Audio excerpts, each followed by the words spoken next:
Canadian वज़ीर आज़म Justin Trudeau Mustafi हो गए हैं। जस्टिन ट्रूडो 9 साल कनाडा के वज़ीर आज़म रहे। जस्टिन ट्रूडो का कहना है कि लिबरल पार्टी का नया लीडर मुंतखब होने तक वज़ीर आज़म रहूँगा। वो 11 साल तक लिबरल पार्टी के सरबराह रहे हैं। इसी पर मज़ीद बात करेंगे। पब्लिक न्यूज़ के डायरेक्टर न्यूज़ अहमद वली साहब हमारे साथ हैं।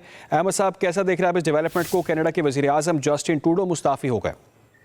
देखिए, एक तो ये कि वो 9 साल तक वज़ीर आज़म रहे हैं कनाडा के और उनके ऊपर का खासा दबाव था पिछले कुछ अरसे से इमिग्रेशन की तरफ से। खास तौर पे जो कैनेडियन है वो समझते थे कि बहुत ज़्यादा इमिग्रेंट्स जो है इन्होंने अलाउ कर दिए और उसकी पॉलिसी जो ठीक नहीं थी, जिसके बाद उन्होंने एक कैप लगाई और खास हद तक जो इमिग्रेशन का टारगेट था अगले साल का वो उन्होंने कम किया। उसके बाद फिर महंगाई का बहुत ज़्यादा शोर था कनाडा में, इनके ऊपर खासा दबाव था कि महंगाई बहुत ज़्यादा है। उसके लिए इन्होंने थोड़ी बहुत कोशिश की, लेकिन मेजर जो सेटबैक उनको हुआ जब डोनाल्ड ट्रंप जो है वो सदर मुंतखब हुए और उन्होंने कहा कि कनाडा के ऊपर हम टैरिफ लगा देंगे क्योंकि वहाँ से जो दहशतगर्द आ रहे हैं इधर से बॉर्डर क्रॉस करके।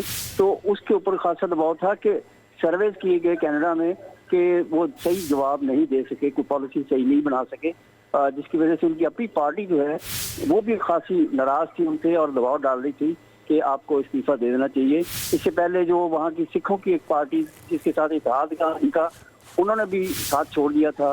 तो खासी मुश्किलात थी और एक्सपेक्टेड किया जा रहा था कि जस्टिन ट्रूडो जो है वो इस्तीफा दे देंगे। उनका हिस्ट्री उनकी थोड़ी सी ब्रीफली ये कि उनके वालिद भी 70s 80s में प्राइम मिनिस्टर रहे और उन्होंने भी इस्तीफा दिया था उस टाइम। ठीक है अहमद साहब, हमने देखा इससे पहले डोनाल्ड ट्रंप ने भी मुतादिद बार जो इमिग्रेंट्स का मामला है उस पर खासी उन्होंने बड़ी स्ट्रेट अपनी पॉलिसी रखी है और काफ़ी उन्होंने उस चीज़ को निगलेक्ट किया कि यहाँ पर इमिग्रेंट्स को वापस अपने ममालिक जाना चाहिए। आप समझते हैं उसके असरात भी पड़ोसी मुल्क पर पड़ रहे हैं कहीं ना कहीं? जी बिल्कुल, उसके असरात कनाडा के ऊपर हैं और अमेरिका समझता है कि कनाडा में लोग दाखिल होते हैं और वहाँ से फिर अमेरिका दाखिल होते हैं। बॉर्डर बहुत बड़ा है, कुछ 4,000-4,500 किलोमीटर का है और उसमें उन्हें बड़ी आसानी से वो कनाडा से अमेरिका दाखिल होते हैं। और जबकि कनाडा की शिकायत ये है कि अमेरिका से बहुत सारे ऐसे लोग वो कनाडा दाखिल होते हैं और यहाँ पे आके नेशनैलिटी लेते हैं। तो ये काफ़ी जंग उनकी चल रही थी और ख़ास तौर पर जब डोनाल्ड ट्रंप ने कहा कि आपकी तरफ से ऐसे लोग आ रहे हैं जो दहशतगर्द हैं, इस पे खासा उनका गुस्सा था ट्रूडो का भी। और उन्होंने मुलाकात भी की फ्लोरिडा में जाके प्रेसिडेंट ट्रंप से, लेकिन वो मुलाकात भी साजगार साबित नहीं हुई क्योंकि अमेरिका की तरफ से वो खासा दबाव था।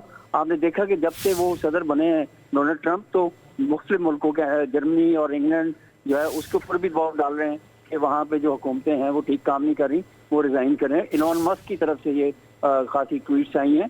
तो ये खास तौर पे टारगेट पहला उनका था कि कनाडा जो है वहाँ पे जो प्राइम मिनिस्टर है ये जो है ठीक इनकी हुकूमत ठीक काम नहीं कर रही, तो जिसकी वजह से इंटरनली उनकी पार्टी जो है वो भी समझ रही थी कि हमारी जो पॉलिसीज हैं इस वक्त आवाम जो है वो हमारे हक में नहीं है।